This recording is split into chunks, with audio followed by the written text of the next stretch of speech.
प्रिय छात्रों नमस्कार। मैं डॉक्टर विद्यानिधि आचार्य आपका पाठ सुख सावको दंत कथा। मैंने 2 वीडियो के माध्यम से 2 पैराग्राफ पढ़ाया, तो स्वाभाविक है 2 वीडियो इससे पहले बने तो 4 पैराग्राफ आपका कंप्लीट हुआ। और आज इसके माध्यम से 2 वीडियो, आज मैं 2 पैराग्राफ आज मैं आपके सामने रख रहा हूं, तो यह भी एक वीडियो हुआ, तीसरा वीडियो। ये जो पाठ है बाणभट्ट से रिलेटेड है। बाणभट्ट के विषय में मैंने बहुत कुछ आपके सामने रखा है और बाणभट्ट की विशेषताओं में मैंने बहुत कुछ आपके सामने रखा है। अब मैं बाणभट्ट की एक खास विशेषता आपके सामने रख रहा हूं। वह खास विशेषता है, जैसे कि माघ की विशेषता थी नव सर्ग गते माघे नव शब्दों न विद्यते। 9 सर्ग पूरे हो जाने पर माघ में कोई भी नया शब्द नहीं मिलता, लेकिन यहां पर हम जब बाणभट्ट की चर्चा करेंगे तो यहां पर ये कहेंगे, नवो अर्थो जातिरग्राम्या श्लेष्टो श्लेषो क्लिष्टः स्फुटो रस विकटाक्षर बंधश्च कृत्स्नमेकत्र दुष्करम। तात्पर्य क्या है? नव अर्थ, यहां पर नए नए अर्थ दिए जाएंगे, नए नए अर्थ बताए जाएंगे। अर्थों में नयापन होगा, शब्दों में भी नयापन होगा। जातिरग्राम्य, और इसमें अग्राम्य होगा, स्वभाव होगा। हर शब्दों में सुंदरता होगी, हर शब्द तड़कता फड़कता सा होगा, खूबसूरत होगा। वह अपने स्वभाव को स्वयं बताएगा। और क्या बताएगा? ऐसा श्लेष होगा, श्लेषो अक्लिष्टा, ऐसा श्लेष होगा जिसमें क्लिष्टता कहीं नहीं मिलेगी, आसानी होगी, सरलता होगी, जिसे समझा जा सके वैसा होगा। और स्फुटो रस, सब जगह रस का परिस्फुरन होगा, सब जगह रस स्पष्ट होगा, अभिव्यक्ति के अनुसार होगा। और विकटाक्षर बंधश्च, विकट अक्षर का तात्पर्य क्या है? जो वर्ण विन्यास है उसमें थोड़ी जटिलता हो। और ये सब गुण यदि आप देखना चाहते हैं, कृत्स्नम एकत्र दुष्करम, वह एक ही जगह बड़ी कठिनाई से मिलना कठिन है, लेकिन बाण के साहित्य में यह एक ही स्थान पर मिलना बहुत सरल है। जैसा कि मैंने आपके सामने चर्चा की थी गद्य काव्य में चूर्णक का, आप चूर्णक को यहां देखते हैं। और उत्कलिका प्रायः की चर्चा की थी। उत्कलिका प्रायः में छोटे छोटे समास होते हैं, उन चीजों को भी मैंने आपके सामने रखा। और मैं इन 2 पैराग्राफ में भी उत्कलिका प्रायः को रखूंगा। इसके अतिरिक्त और क्या बात आई कि बाणभट्ट के विषय में खास बात आपको फिर यह भी जानना चाहिए कि बाणभट्ट की शैली क्या है या रीति क्या है। बाणभट्ट पांचाली रीति के कवि हैं। भारत में 3 तरह की रीतियां प्राचीन काल में प्रसिद्ध थी, गौड़ीय, वैदर्भी, पांचाली। जब हम गौड़िया की बात करते हैं तो ये समझिए कि कलकत्ता के आसपास जो भी बांग्लादेश और बंगाल और उस एरिया में जो साहित्य का सृजन हुआ, वहां पर जिस शैली का प्रयोग किया उसको गौड़िया रीति कहते हैं, क्योंकि वह एरिया गौड़ देश के नाम से विख्यात था। वैदर्भी से संबंध है महाराष्ट्र का विदर्भ प्रदेश, और विदर्भ प्रदेश में प्राप्त संस्कृत की अपनी शैली थी। प्राकृत भाषा का प्रभाव होने के बाद भी उनकी एक अपनी खास शैली थी, और कालिदास तक भी उसी शैली का प्रयोग करते रहे। तो विदर्भ की यानी दक्षिण भारत के हिस्सों की, या ये कहे महाराष्ट्र से ऊपर मध्य प्रदेश आदि के अंदर जो शैली पनपी, विकसित हुई, प्रभावित हुई उन कवियों में, तो वो शैली थी वैदर्भी शैली। और इसके अतिरिक्त जो उत्तर भारत का हिस्सा था पांचाल, कुरु पांचाल, और उत्तर भारत का जो है हिस्सा है आप आज के दौर में ये कहेंगे कि पश्चिमी उत्तर प्रदेश और उत्तराखंड, हरियाणा, दिल्ली, पंजाब, कश्मीर, हिमाचल, ये सारा एरिया था। और इस एरिया में जो रीति पैदा हुई, पनपी और जिन्होंने यहाँ की रीति का अनुसरण किया, वह पांचाली रीति है। तो महाकविवान पांचाली रीति के कवि थे। अब मैं उसी चीज को ध्यान में रखते हुए उस निष्ठुर शब्द का जो प्रयोग किया गया था, नृशंस शब्द का प्रयोग किया गया था, उस चीज को रख रहा हूं और उस चीज को यहाँ पर एक बहुत छोटी सी कथा के माध्यम से रख रहा हूं, जो कि इस पैराग्राफ में उसकी प्रासंगिकता झलकेगी। कहा जाता है कि एक बार गांव में पानी भर गया, छोटे छोटे नदी नाले भी उफन रहे थे। ऐसे समय में एक महिला अपने शिशु को गोद में उठाकर गांव से बाहर की तरफ निकली और रास्ते में एक नाला पड़ गया। नाला में पता नहीं कितना पानी था, लेकिन वह नाले में उतर गई। जब वह नाले में उतरी तो जब घुटने तक पानी आया तो उसने अपने कपड़ों को समेटा। धीरे धीरे पानी घुटने से ऊपर कमर तक चला गया। उसने अपने बच्चे को कंधे पर ले लिया, छोटा बच्चा था उसके पास।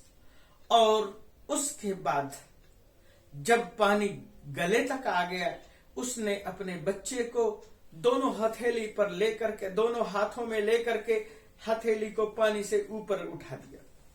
उसका सर भी डूबने लगा, तब भी उसने हाथ को ऊपर उठाए रखा। जब उसे सांस लेने में दिक्कत होने लगी, उसने अपना बचाव किया। जिस बच्चे के बचाव के लिए वो अब तक जूझ रही थी पानी से, बाढ़ से, अब उसने सोचा कि मैं बचूंगी तो बच्चा भी और आ जाएगा। यही सोचकर उसने अपने बच्चे को नीचे उतारा और उस पर आग खड़ी हो गई। पानी के अंदर ही बच्चा मर गया। यह है निष्ठुरता। हम यहां पर भी इस निष्ठुरता को देखेंगे। वह निष्ठुरता है सुख सावक की। यहां पर उसके पिता की निष्ठुरता नहीं दिखाई जा रही है, बल्कि सुख सावक की निष्ठुरता है। तात्पर्य मेरा यहां कहना है कि बाण भट्ट ने निष्ठुरता का भी बड़े ढंग से चित्रण किया है। इस चित्रण को आप यहां पर देखिए। अजात पक्षतया, जिसका पक्ष यानी पंख न जातः अजातः, पंख अभी उत्पन्न नहीं हुए हैं। न जातः पक्षः अजात पक्षः, यह नहीं तत्पुरुष समास हुआ।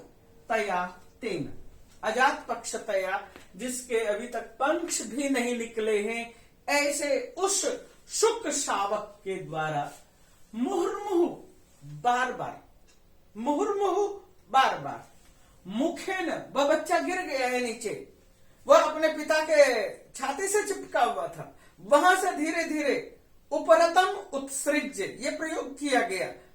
देखिए, इतना कठिन शब्दावली होने के बाद भी वो दिवम गतः नहीं कह रहे हैं, स्वर्गम गतः नहीं कह रहे हैं, पंचत्वम नहीं कह रहे हैं, और उन शब्दों से बचते हुए एक नए शब्द का प्रयोग कर रहे हैं। और 3-4 बार इसका प्रयोग हो चुका है इस पाठ में। ये कह रहे हैं उपरतम गतः, मृत्यु को प्राप्त हो जाने के बाद। मुखेन पततः, मुख से, मुख के मुहुर्मुहु बार बार, मुखेन, वहां से मुख के बल पततः गिरते हुए, स्थूल स्थूलम श्वसतो, श्वसन श्वसंतो, श्वसंतः यहां पंचमी विभक्ति का रूप है। स्थूल स्थूलम, लंबा लंबा। स्थूल का मतलब होता है मोटा, लेकिन सांस को हम मोटा नहीं कह सकते, सांस को लंबा कहते। दीर्घम निश्वासम नित्वा नित्वा, हम ऐसा प्रयोग कर सकते हैं। स्थूल स्थूलम श्वसतो, और मेरे द्वारा स्थूल स्थूल, लंबा लंबा श्वास लेते हुए। धूली धूसरितस्य, जिसका पूरा शरीर धूली से धूसरित हो गया है, धूल से मटमैला हो गया, पहले ही उसका रंग मटमैला सा था और धूल से और मटमैला हो गया। संसर्पतो, सरकते हुए, वह बच्चा है, छोटा बच्चा है, उसके अभी बाल पंख भी नहीं निकले हैं और शरीर पर पूरे बाल भी नहीं आए हैं, ऐसा वो बच्चा है। वह धीरे धीरे संसर्पतः, सरकते हुए, मम समभून मनसी, मैं सरकते हुए किसी तरह से उस तमाल मूल के जड़ में पहुंच गया था और वहां पर मम मनसी समभूत, मेरे मन में यह विचार आया, मेरे मन में विचार आया। यहां पर यह कहना है, क्या विचार आया? पिता मर चुके हैं और भी बहुत सारे जीव जंतु मर चुके हैं और शबर अभी वही आसपास है। उसके बाद उसके मन में क्या विचार आया? नास्ति जीविताद अन्यत अभिमततरम इह जगति सर्व जंतूनाम। जीवितात अन्यत, जीवन से अन्य, अभिमततरम प्रिय, यह इस संसार में सर्व जंतु नाम सभी प्राणियों के लिए जगति संसार में नास्ति कुछ भी नहीं है। तो यहां यह बताया जा रहा है इस संसार में जीवन ही सब कुछ है। जीवन के अतिरिक्त इस संसार में सभी प्राणियों के लिए सबसे प्रिय वस्तु और कुछ भी नहीं। यदि आपको जीवन जीना है तो आपको कठिनाइयों से लड़ना होगा, लड़ते हुए जीना होगा। यही इसका उद्देश्य। नास्ति जीवितात अन्यत, जीवन से अतिरिक्त, यह इस संसार में, यह जगति इस संसार में सर्व जंतु नाम सभी प्राणियों के लिए अभिमततरम प्रिय नास्ति, नहीं है किंचन कुछ भी। तात्पर्य क्या कहना चाहता है कि इस संसार में जिसके पास जीवन है वही सब कुछ है, जिसके पास मृत्यु है वह कुछ नहीं है। पिता गुजर गए हैं, अब उसके विषय में सोचना बेकार है। इसलिए इस संसार में जीवन ही सब कुछ है, यही बताना है, यही उद्देश्य। एवं इस प्रकार उपरते अपि ताते, ताते उपरते अपि, पिता के मरने के बाद भी। यहां देखिए उपरते प्लस अपि है, उपरते पी, यह संधि है। इस संधि को देखिए, ए के बाद अ को हमने अवग्रह में बदला है। ताते, पिता के, उपरते दिवंगत हो जाने पर, पिता के मर जाने के बाद। यद अहम जिजीविषामि, अब मैं जीवन चाहता हूं, जीना चाहता हूं, जीने की इच्छा रखता हूं, ये भाव है। अहम जिजीविषामि, मैं जीना चाहता हूं। जिजीविषण शब्द है, जी धातु है और इससे बनाया सनंत जिजीविषा, और उसके बाद लट लकार का रूप बनाया उत्तम पुरुष एक वचन में। अहम जिजीविषामि, यत्की अहम जिजीविषामि, मैं जिंदा रहना चाहता हूं। और क्या कह रहे हैं? धिंग माम, मुझे धिक्कार है। धिक माम, हमेशा माम जब लगा होता है तो द्वितीय, वो धिक्कार शब्द के साथ द्वितीय विभक्ति का प्रयोग करते हैं। मुझे धिक्कार है। अकरुणो, मैं अकरुण हूं, मेरे अंदर करुणा नहीं है, मेरी करुणा मर चुकी है क्योंकि मैं मौत को देख रहा हूं। अति निष्ठुरम, मैं बहुत ज्यादा निष्ठुर हो गया हूं, कठोर हो गया हूं। अकृतज्ञम, और मेरे अंदर कृतज्ञता नाम की चीज नहीं रही, मैं बहुत ज्यादा कृतज्ञ हूं। ये सब क्यों प्रयोग कर रहे हैं? अकरुण, अकरुण कह रहे हैं, निष्ठुर कह रहे हैं, अकृतज्ञ कह रहे हैं, बच्चा कह रहा है, सुख सावक कह रहा है, इसलिए कि उसने अपने पिता को मरते हुए देखा और पिता के मरते हुए से भी वह छुट करके छिप रहा है, अपने जीवन को बचाने की कोशिश में लगा हुआ है और वह नहीं चाहता कि वो मर जाए पिता के मतलब साथ ही साथ। पिता तो मर गए लेकिन उसके साथ साथ उसको भी जो है सबर उठाकर ले जाए, वह नहीं चाहता, इसलिए छिप गया और साथ में कहता है कि मैंने पिता को त्याग दिया। और त्याग दिया क्यों? कि मैं अकरुण हूं, मैं अति निष्ठुर हूं, मैं अति अकृतज्ञ हूं, मैं कृतज्ञ हूं, क्योंकि पिता ने मेरे लिए बहुत कुछ किया। पिता के प्रति मेरे अंदर बिल्कुल भी प्रेम नहीं रहा और मेरे अंदर करुणा नाम की कोई चीज नहीं है। इन भावों को यहां पर उपस्थित किया गया है। अब यहां पर क्या करना है? न करुणा, अकरुणा, अति निष्ठुर, यह अलग है, और अकृतज्ञम, ये देखिए यहां पर अजात, अकरुण, अकृतज्ञ, न जात अजात, न करुणम अकरुणम, न कृतज्ञम अकृतज्ञम। अकृतज्ञ का मतलब कृतज्ञम, कृतज्ञ का उल्टा अकृतज्ञ। तो यहां पर 3 ये शब्द प्रयोग हुए हैं। नए तत्पुरुष समास के हुए हैं, इनको भी आपने देखा। और उपरता शब्द बार बार प्रयोग हो रहा है, पर इसमें पैराग्राफ में केवल इसी में नहीं, इस पाठ के अंदर बार बार उपरता शब्द का प्रयोग हुआ है। और पंचत्वम गत, दिवंगत, स्वर्गम गत, मृत्युम गत, इस अर्थ को स्पष्ट करता है। खलम ही खलु में हृदयम, में हृदयम मेरा हृदय, खलु निश्चित रूप से, ही भी मतलब निश्चित रूप से, निश्चित रूप से, निश्चय निश्चय, में हृदय मेरा हृदय, खलम जातम, खल हो गया है, दुष्ट हो गया है। तभी तो मैं ऐसा सोच पा रहा हूं कि मेरे अंदर दुष्टता ही दुष्टता रह गई है। तातेन यत्कृतम, तात के द्वारा, पिता के द्वारा, यत्कृतम सर्वम, जो कुछ भी पिता ने किया, यत्कृतम सर्वम, तद एक पदे, उसको एक पद में ही, एक ही बार में, मया मैंने, विस्मृतम भुला दिया। पिता ने मेरे बचाने के लिए बहुत कुछ किया, लेकिन मैंने एक ही कदम में, एक ही झटके में, एक पदे का मतलब क्या हुआ? एक ही झटके में, मैं विस्मृतम, मैंने सब भुला दिया, विस्मृत कर दिया। वे प्लस स्मृ प्लस था, विस्मृत।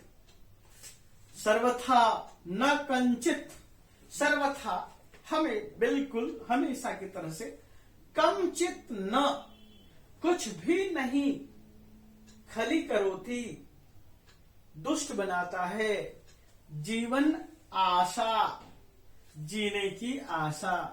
कहते हैं कि जीने की जो आशा है मनुष्य को हमेशा, सर्वथा कथनचित कंचित न खली करोती, किसी भी तरह से खल नहीं करता है, दुष्ट नहीं करता है। तात्पर्य क्या हुआ निकला? कहते हैं कि संसार में ऐसा कोई प्राणी नहीं है जिसके अंदर जीने की इच्छा है, जीवन की इच्छा उसको निकृष्ट नहीं बना देती, खराब नहीं बना देती। तो जीवन प्लस आशा, जीवन आशा, ये चीज यहां जीवन शब्द रखना है, आशा अलग रखना है। जीने की इच्छा, जिसके अंदर जीने की इच्छा है वह दुष्ट बन ही जाता है, केवल जिसके अंदर जीने की इच्छा है। यद कि इद्रिक अवस्थम अपि, इद्रिक अवस्थम ये है यदि प्लस यत प्लस, ये यदि नहीं है यत प्लस इद्रिक, इस अवस्था आगते अपि इद्रिक अवस्थम अपि, ऐसी अवस्था में पहुंचने के बाद भी माम आयासयति, मुझे परेशान कर रहा है। मैं क्यों परेशान हूं? कि मेरे अंदर अभी जीने की जबरदस्त इच्छा पैदा हो गई है। माम आयासयति, मुझे आयासित कर रही है। और परेशान क्या करती है? आयासयति जलाभिलाषः, चूंकि मैं बहुत देर से पड़ा हूं, प्यासा हूं, दुखी हूं और मेरा कंठ भी सूखने लगा है, इसलिए जलाभिलाषा, जलस्य अभिलाषा, जलाभिलाषा, स जलाभिलाष, मैं जल की इच्छा चाहने वाला, आयासयति परेशान हूं, परेशान हो गया हूं। जलाभिलाषा आयासयति, यहां पर इसके साथ ही इसको जोड़ लेंगे, माम मुझ जलाभिलाषी को आयासयति परेशान करता है। आगे कहते हैं दिवसस्य च इयम अति कष्ट दशा वर्तते। जीवनस्य दिवसस्य इस दिन का, जो आज दुर्घटना घटी है इस दिन का, च और इयम अति कष्टा दशा वर्तते, यह बहुत ही भयानक कष्टदायक दशा है। यानी कि इससे ज्यादा और कष्टकारक दशा क्या होगी कि मैं जीना चाहता हूं, जीने के लिए मैं अति क्रूर हूं, अति कठोर हूं और अति अकृतज्ञ हो गया हूं पिता के प्रति, जिसने कि सब कुछ किया है और मैंने एक झटके में सब कुछ भुला दिया है। उसके बाद क्या हो रहा है? आतपः धूप, संतप्त से तपा हुआ, पांसुलाह पांसुल धूप धूल, कहते कि गर्मी की वजह से तपे हुए बालुओं से भरी हुई भूमि है ये। वो क्यों उसको प्यास लग रही है? जहां पर पड़ा हुआ है वहां पर बालू भी है और वो भी तपा हुआ है, तो तपे हुए बालू से संतप्त आतपः, आतपेन संतप्तः, आतप संतप्तः, आतप संतप्तः पांसुला, आतपेन संतप्तेन पांसुला भूमि, संतप्त पांसुला भूमि। इस तरह से इसका समास प्रयोग करेंगे कि यह भूमि है, धूप से तपा हुआ है उस बालू पर।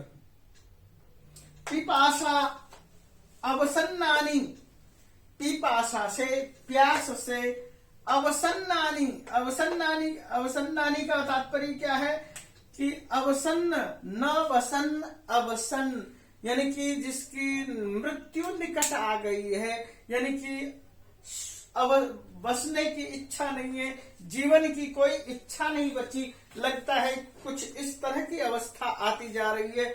अवसन यानी कि निवास के तरह से, प्यास से, पिपासा से अवसन्न हो गया है, अवसान को प्राप्त होता जा रहा है।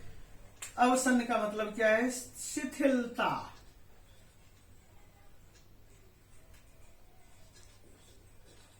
प्यास से शिथिल हो गया। गंतुम अनलम अपी, न अलम अपी अनलम अपी, बिल्कुल भी वो जान नहीं बची और पिपास से शिथिल होता जा रहा है। मैं न अलंग कानी, मेरे सारे शरीर काम नहीं कर रहे हैं, सुस्त होते जा रहे हैं, निढाल होते जा रहे हैं। तो क्या कहना चाहते हैं? प्यास से अवसन्न है, शिथिल है शरीर। अलम अपनी, थोड़ा सा भी। मैं अंगानी, मेरे अंग, न गंतुम अलम, मेरे शरीर का हिस्सा, एक भी हिस्सा चलने के लिए समर्थ नहीं है। तात्पर्य क्या है कि मैं सरकना भी चाहता हूं तो मेरे अंदर वो ताकत नहीं है कि मैं सरक सकूं और मूर्छा वाली स्थिति आती जा रही है। अप्रभु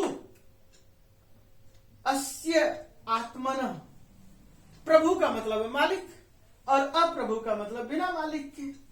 अस्य आत्मन, मैं अस्य आत्मन, मेरा जो यह स्वयं की स्थिति है अप्रभुत्व को प्राप्त हो गई है, यानी कि मेरे अंदर थोड़ा सा भी बल नहीं है, मेरे अंदर बिल्कुल भी संप्रभुता नहीं है, अप्रभुता छा गई है, मेरी आत्मा में बिल्कुल भी जान नहीं बची, यानी मेरी आत्मा पूर्णतः निश्चेष्ट होता जा रहा है, मेरा शरीर पूर्णतः निश्चेष्ट होता जा रहा है।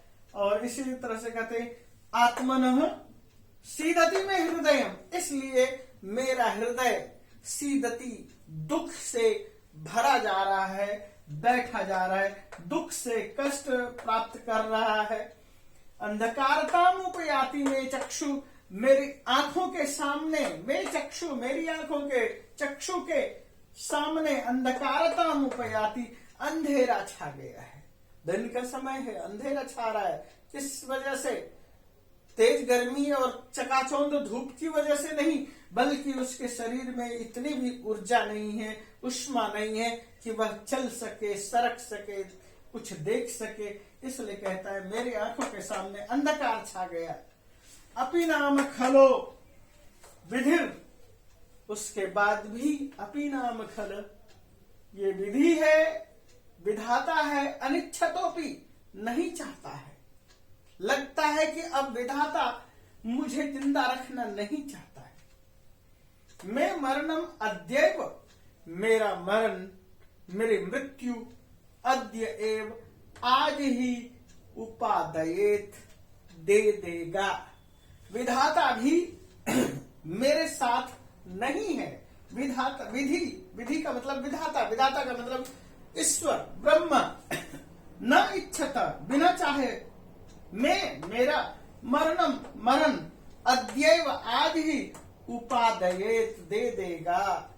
यानी उपादयेत का मतलब दे दे, लेकिन हिंदी में जब अर्थ करेंगे तो यही होगा कि लगता है कि विधाता भी मेरी मौत आज ही चाहता है। अब इसका हम देखेंगे कुछ समास विग्रह रूप।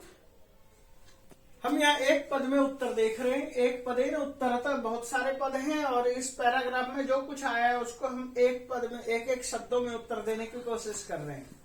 उनको देखिए, प्रश्नों को देखिए, समझिए। शुक शावक कथम श्वसति, शुक शावक कैसे सांस लेता था। स्थूल स्थूलम श्वसति, ये स्थूल स्थूलम इसका उत्तर था, लंबी लंबी सांस ले रहा था। केशम कृते जीवनम अभिमततरम अस्ति, किनके लिए जीवन अति प्रिय है। जंतु नाम, प्राणियों के लिए, सर्व जंतु नाम, सभी प्राणियों के लिए जीवन बहुत ही प्रिय है। मृत्यु किसी के लिए भी प्रिय नहीं है।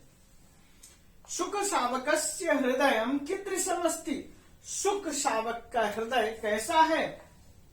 अकृतज्ञम, यानी कृतज्ञता से भरा हुआ, अकृतज्ञ है, निष्ठुर है और अति कष्टदायक है। ऐसी स्थिति में निष्ठुरम कह सकते हो, क्रूरम कह सकते हो। तो इनमें से किसी भी एक विशेषण को लेकर यहां लिख सकते हैं। का कमपि खली करोति, क्या चीज किस लोगों को नष्ट वो खल कर बना देता है, दुष्ट बनाता है। जीवन आशा, जीवनस्य आशा, जीवन आशा, जीवन आशा नहीं है, लोगों का नाश नहीं करना है। जीवनस्य आशा, जीवन आशा, यहां पर यह संधि है, जीवन की आशा। दिवसस्य कीदृशी दशा वर्तते, दिवस का, दिन की अवस्था कैसी है। अति कष्टादशा, बहुत ज्यादा कष्टकारक। शुक शावकस्य आत्मनः कः अस्ति, सुख शावक की आत्मा या सुख शावक की आत्मा कैसे हो गई है, जिस पर स्वयं को की प्रभुता नहीं है, अप्रभु हो गई है, स्वयं का बल खत्म हो गया है, अप्रभुत्व को प्राप्त हो गया है। कस्य हृदयम सीदति, मैं हृदयम सीदति, कस्य के बदले में मैं है, और जब मैं नहीं लिख पाते हैं तो मम लिखिए। ये दोनों ही षष्ठी विभक्ति का एक वचन है, अस्मद शब्द का। सुख शावकस्य चक्षु काम उपयाति, सुख शावक की आंखों के आगे क्या हुआ। अंधकारताम उपयाति, काम उपयाति, अंधकारताम उपयाति, अंधेरा छा गया। का अनिच्छतोपि सुख शावकस्य मरणम निश्चितम करोति, कौन अनिच्छतोपि न चाहते हुए भी सुख शावक के मरण को निश्चित करता है। तो इसका उत्तर होगा विधि। यदि विधि नहीं लिख पाते विधाता लिखिए, विधाता नहीं लिख पाते ईश्वर लिखिए। और अब देखते हैं पूर्ण वाक्य में उत्तर। यह देखिए पूर्ण वाक्य में उत्तर क्या है। क कीदृशम माम धिक, मुझे धिक्कार है, मुझे किस तरह के मुझको धिक्कार है। तो यह कहते धिक माम अकरुणम अतिनिष्ठुरम अकृतज्ञम, ये इसका उत्तर दिया है। मुझे धिक्कार है कैसे को, जो अकरुण है, अतिनिष्ठुर है, अकृतज्ञ है।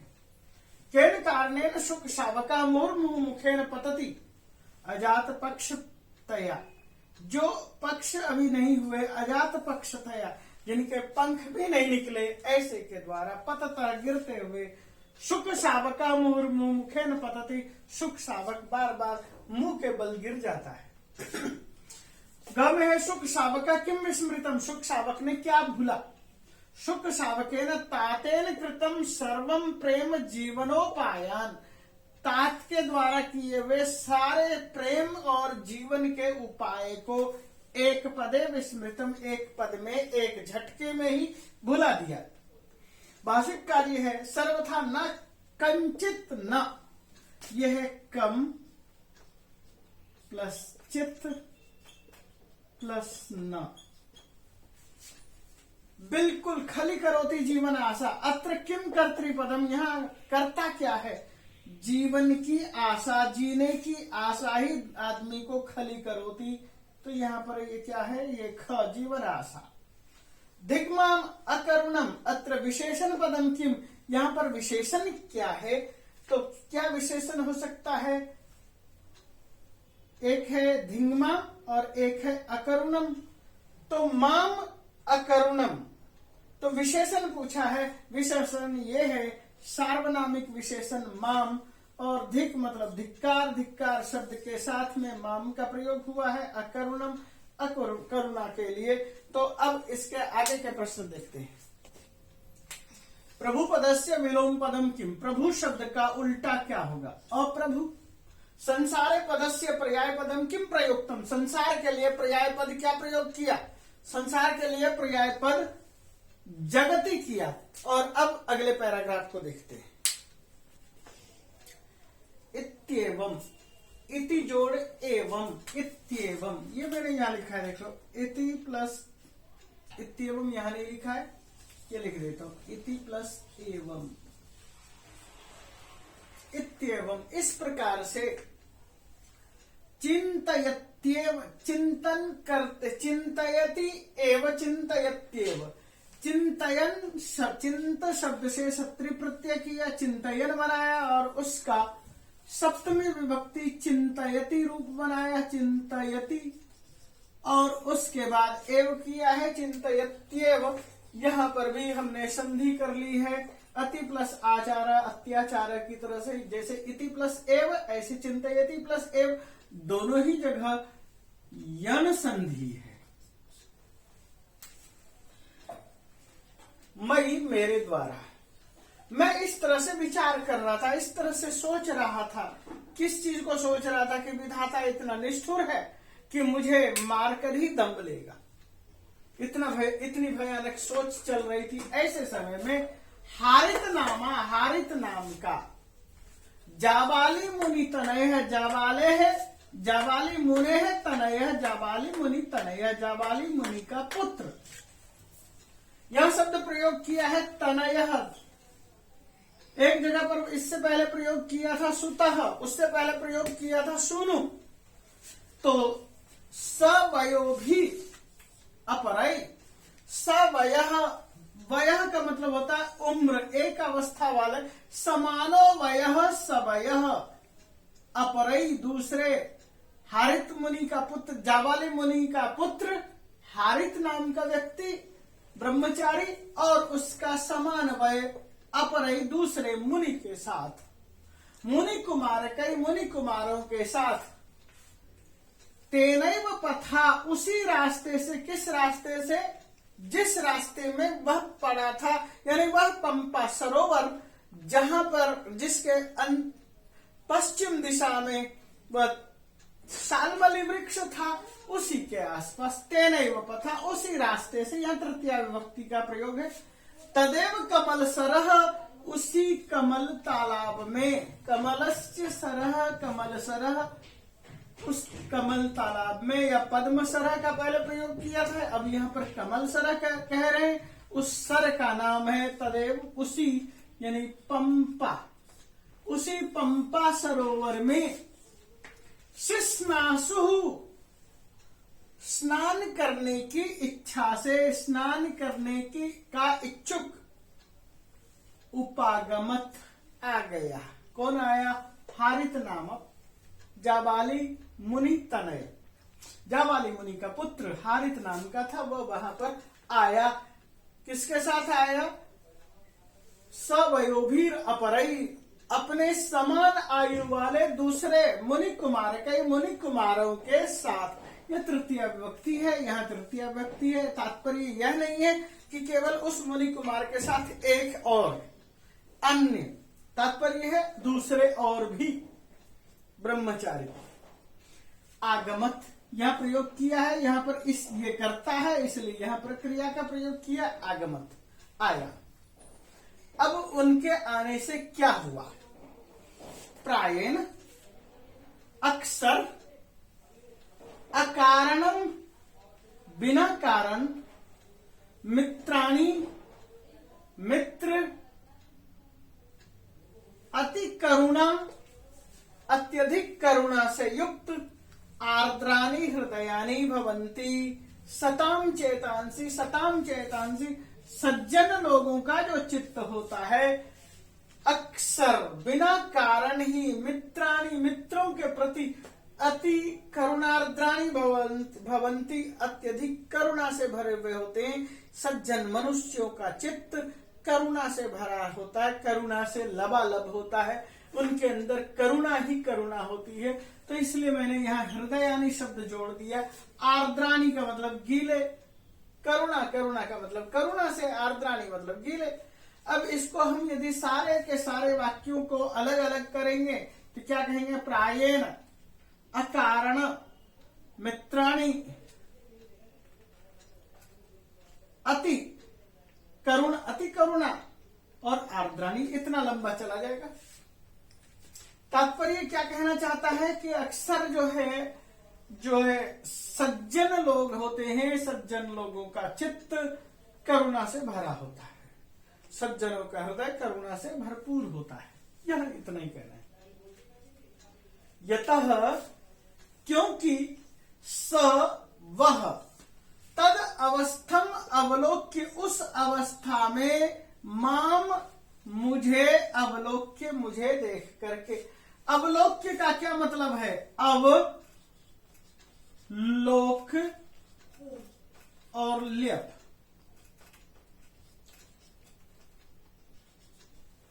अवलोक्य, उसने मुझे, उन लोगों ने मुझे उस अवस्था में देखा। स से तात्पर्य है हारित नाम जावाली मुनि तनय, ये है स का तात्पर्य। उसने मुझे देखा, कैसे अवस्था में देखा? माम अपश्यत, मुझे देखा, तद अवस्था, उस मरणासन्न अवस्था में, अवलोक्य देख करके। सरह तीरम अनाययत, सरह सरसी तीरम, सरस तीरम, सरह शब्द है प्लस तीरम, सरस तीरम, सरह लिखेंगे विसर्ग लगाएंगे प्लस तीरम लिखेंगे, सरस तीरम अनाययत ले गया। उसने क्या किया? मुझे उठाया, उठाने के बाद उस तालाब के किनारे ले गया। स्वयं च, और अपने आप ही, आदाय ला करके। आ उपसर्ग है, दाय ये है, आ उपसर्ग है, दा धातु है, ल्यप प्रत्यय, आदाय ला करके। सलिल बिंदुन अपाययत, सलिलस्य बिंदुन, सलिल बिंदुन पानी के बूंदों को, अपाययत पिलाया, यानी पानी का बूंद मुझ पर डाला, छींटे मारे और मुझे पानी पिलाया। समुपजात प्राणम माम, पानी पिलाने के बाद मेरे अंदर चेतना जागी, प्राण जागा। समुपजात प्राणम, जिससे कि मेरे अंदर प्राण का संचार हुआ, और ऐसे को माम मुझको, छायायाम छाया में, पेड़ की छाया में, निधाय रख कर, नि उपसर्ग है, धा धातु है, ल्यप प्रत्यय, ये लिख दिया निधाय। इसको भी जैसे ये अवलोक ल्यप है, ये लिखेंगे नि धा और ल्यप। हम इसको ऐसे लिख सकते हैं निधाय। आप याद रखिए, यहां पर लिख लें नि धा ल्यप। रख करके निधाय अकरोत स्नान विधिम, स्नान की सारी विधियों को संपन्न किया। स्नानस्य विधिम, स्नान विधिम, स्नान की क्या विधि है? स्नान की विधि का तात्पर्य है उन्होंने कपड़े तट के ऊपर रखे और उसके बाद उन्होंने डुबकी लगाई। डुबकी लगाने से पहले उन्होंने कुछ मंत्र पाठ किया, जैसे आप हिष्टामयो भुवस्ता न ऊर्जे दधातन महेरणाय चक्षस योग शिवतमो रसस्तस्य भाजयतेन उशतिरीव मातर आप प्रणीत भेषजम वरुण तनवे मम जोकज दृशेमहि। इस तरह से उन्होंने मंत्र पाठ किया और उस स्नान विधि को पूर्ण किया। डुबकी लगाई, 3 डुबकी लगाई, 5 डुबकी लगाई, जितनी डुबकी लगाई। अभिषेकावसाने उन्होंने अपने ऊपर जब अभिषेक कर लिया यानी स्नान कर लिया, उसके बाद सकलेन मुनि कुमार कदम्बकेन संपूर्ण मुनि कुमार कदम्बकेन मुनि कुमार के समूह के द्वारा। कदम्बक शब्द का अर्थ है समूह, कदम्बकेन समूहेन अनुगम्यमान अनुपसर्ग है, गम धातु है, क्षत्रि सानच प्रत्यय है, अनुगम्यमान माम मुझे गृहीत्वा पकड़ करके तपोवनम अगच्छत तपोवन में चला गया, यानी कि वह तपोवन गया। यहाँ गृह धातु है और त्वा प्रत्यय है। और भी कोई शब्द यदि छूट गया है तो जैसे चिंतयति, मैंने अभी बताया ऊपर, चिंतयति प्लस एव चिंतयत्येव, यण संधि चिंत प्लस सप्तमी प्लस सप्तमी विभक्ति एक वचन, ये भी बताया। स वायो समानो वयः सवयः, इस तरह से प्रयोग किया है। मुनीनाम कुमारानाम कदम्बकेन यानी वर्गेन, मुनि कुमार के समूह के द्वारा, वर्ग के द्वारा। सलिलस्य बिंदुन सलिल बिंदुन, तपोवनम है, तपह जोड़ वनम तपोवनम, अनुगम शानच अनुगम्यमान। और इस तरह से अब मैं कुछ प्रश्नों को आपके सामने रख रहा हूं। एक पदेन उत्तरतः है, एक पद में हमें उत्तर देना है। हारित कस्य पुत्र आसित, हारित किसका पुत्र था? जाबाली मुने है तनया, जाबाली मुनि का पुत्र था। ख नंबर में देखिए, केशम चेतांसी करुणार्द्राणी भवंती, किसका चित्र करुणा से, किसका चित्त करुणा से आर्द्र हो जाता है? तो शताम चेतांसी सज्जनों का चित्त। स माम कुत्र अनाययत, वह मुझे कहां लेकर गया? कमल सरस तीरम, कमल तालाब के किनारे। घ सुख शावकम छायायाम निधाय हारितः किम अकरोत्, हारितः स्नान विधिम अकरोत्। हारितः सुख शावकम गृहीत्वा कुत्र अगच्छत्, हारित सुख शावक को लेकर कहां गया? तपोवनम अगच्छत्। इस तरह से हमारे ये वाक्य पूरे होते हैं। तो पूर्ण वाक्य में उत्तर देखो। और सताम चेतांसी कीदृशानि भवन्ति, उत्तर है सताम चेतांसी प्रायेण अकारण मित्राणि अति करुणार्द्राणि भवन्ति, मित्रों के लिए अकारण ही करुणा से आर्द्र हो जाता है। ख है हारितः शुक शावकम अवलोक्य किम अकरोत्, हारितः शुक शावकम अवलोक्य पद्म सरस तीरम अनयत जलम च अपाययत येन शुकः सजात प्राणम अभवत। अगला प्रश्न देखते हैं। इनको देखिए, भाषिक कार्य है। ये भाषिक कार्य से पहले एक प्रश्न और है। हारितः कदा तपोवनम अगच्छत्, हारित तपोवन कब गया? हारितः अभिषेकावसाने, हारित अभिषेक के अवसान के बाद, स्नान के बाद, माम नीत्वा तपोवनम अगच्छत्, मुझे लेकर तपोवन गए। भाषिक कार्य क्या है? पद्मशरः पदस्य पर्याय पदम किम प्रयुक्तम, पद्मशर कमल का तालाब, इसके लिए पर्याय पद क्या प्रयोग किया? तो ये देख लीजिए। शत्रवः, शत्रु शब्द का बहुवचन है शत्रवः, इसका विलोम पदम किम, उल्टा पद क्या होगा? शत्रु का उल्टा क्या होगा? मित्राणि। ये बहुवचन है, ये बहुवचन हो गया। माम गृहीत्वा तपोवनम अगच्छत्, अत्र क्रिया किम पदम, क्रियापद क्या है? माम तपोवनम और अगच्छत्। करुणार्द्राणि चेतांसी इत्यनयो विशेष्य पदम किम, एक होता है विशेष्य, एक विशेषण, ये विशेष्य ये विशेषण है, तो चेतांसी। और आगे कुछ प्रश्नों को और देखते हैं। अधोलिखित वाक्येषु रेखांकित पदानां प्रसंगानुसारेण अर्थम चित्वा लिखत। नीचे लिखे हुए जितने भी वाक्य हैं उनमें रेखांकित वाक्य हैं, उनके प्रसंग के अनुसार अर्थ चुनकर लिखो।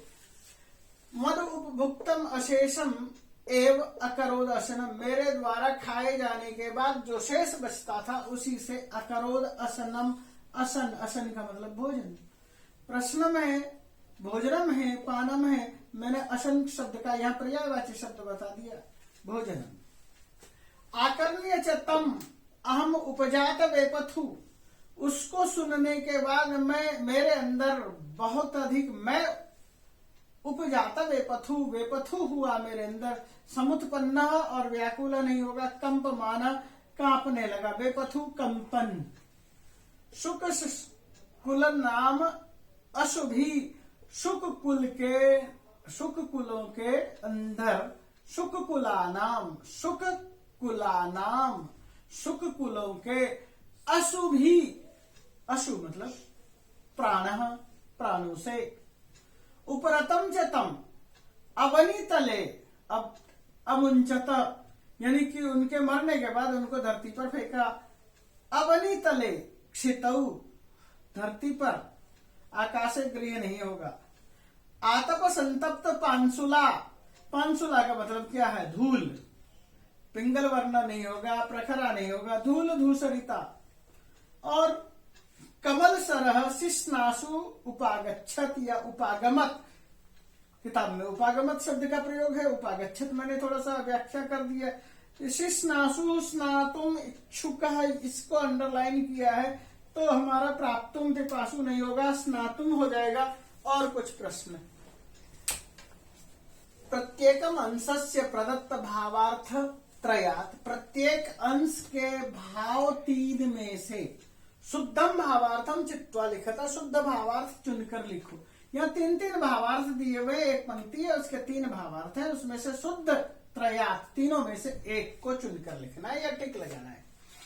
क्या लिखा है, सर्वथा न किंचन खली करो, किंचित न खली करोति जीवन आशा, सर्वथा हमेशा ही, न किंचित न खली करोति जीवनस्य आशा, जीवन की आशा, जीने की आशा, किसे खली नहीं करता, किसे दुश्मन नहीं बना देता, किसे दुष्ट नहीं बना देता।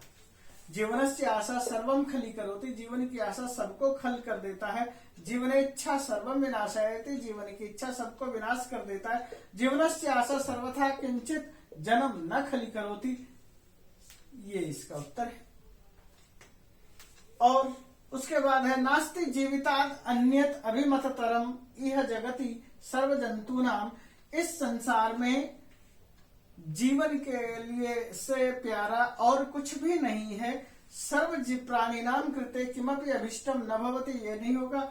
अस्मिन् संसारे सर्वेषां जंतूनाम कृते जीवनम अन्यत अभिमततरम किमपि न अस्ति, ये इसका उत्तर होगा। सर्वे जना जीवनम न वांछति, ये उत्तर नहीं होगा।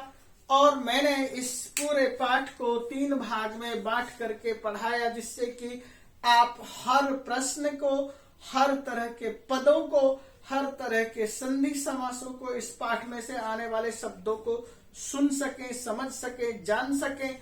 और इसी के साथ मैं इस पाठ को समाप्त करता हूं। इसको आगे सब्सक्राइब करते रहिए, जानते रहिए, समझते रहिए, पढ़ते रहिए। इसी के साथ धन्यवाद।